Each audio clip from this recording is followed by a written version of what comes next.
Thanks, guys.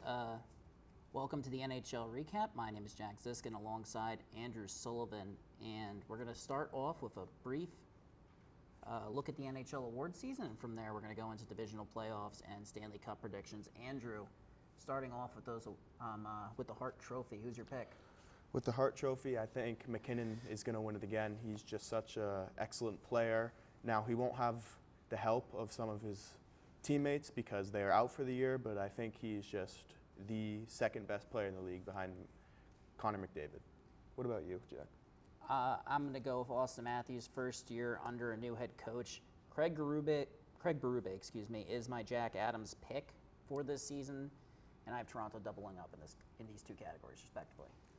I think Pete DeBoer will take the Jack Adams. I think Dallas is, while pretty underrated this year, they're going to take a big step in the regular season. I don't know if that will translate over to the playoffs, but I think they will do well. The only problem they need to fix up is going to be their defense, with Heiskanen having to carry a lot of the load.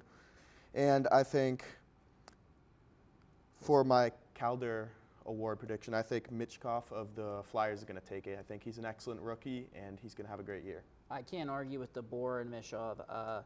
I'm going to contradict you on both, though. I have Logan Stankoven, still has his rookie status, winning the Calder, and going back to Norris, I'm going with Heiskanen for the Norris out of Dallas. And you got your Norris pick in?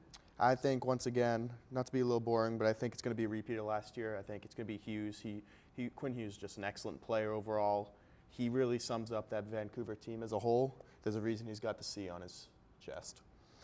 And then for the Vezina, I think Jeremy Swayman is going to win it. He just got a big bag. It's his first year as himself by his own goalie. He's not going to have a tandem. He's not going to split games with anybody, and he's really going to show it this year. What about you, Jack? I agree with you on Swayman. Look, Jonas Korpisalo, he made the most saves in any NHL game in history of 85, and it feels like he's only made 85 since. That's an easy pick for me. Swayman's going to have a heavy workload. And turning our attention now to the Atlantic Division as we roll through these divisional predictions, I got Toronto finishing first. I think we both agree on that, right? I think this is a clean sweep. We got Florida second, Boston third, and Boston's really a pick by default. Yeah, I think Boston is a team with that culture, and Jim Montgomery is the coach, that they will always find a way to make the playoffs through the conference, but I think they lack depth. Their fourth line this year, it was already pretty bad last year. I think it's pretty atrocious this year. They lost some key guys.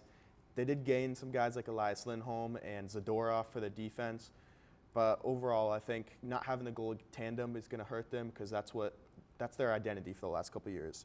Now, for the Metropolitan, I think it's going to be a clean sweep of New York and New Jersey teams. I think the Rangers are going to win the Metropolitan, with New Jersey coming second. I think the Islanders will sneak in third. What about you, Jack? I agree with you on this. Not to be boring, Max Siplakov, Sippy, as he's known, big signing out of the KHL for the New York Islanders. He's really going to give them that extra punch in the top six they've needed. And as we turn our attention to the wild card, we both have Metro teams making it. We both have Washington. I have them as the 7th seed. And for the 8th seed, I'm actually going to go with the Philadelphia Flyers because this is just, if you look at Carolina's roster, they have no second-line center unless you count Jack Drury, who they currently have listed on the depth chart as 4. They could make it, and they should make it over the Flyers. I just don't know if they're going to make the necessary adjustments in time. And with this aging D-core featuring Brent Burns and so-so goaltending, average goaltending, I don't see it this year. I'd have to disagree with you. I think because of that culture and that coach down there in Carolina, they'll find a way to make it in as the 8th.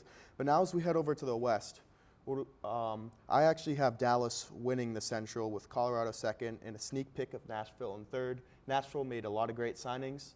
While they are on the older side, I think if they can stay healthy, they will be a very productive team. What are your thoughts on the Central? Well, look, the Predators are on track to win the 2017 Stanley Cup. I mean, that's the average age of their roster is about 37 years old. I want to say, you don't need to check that. That's probably what it is.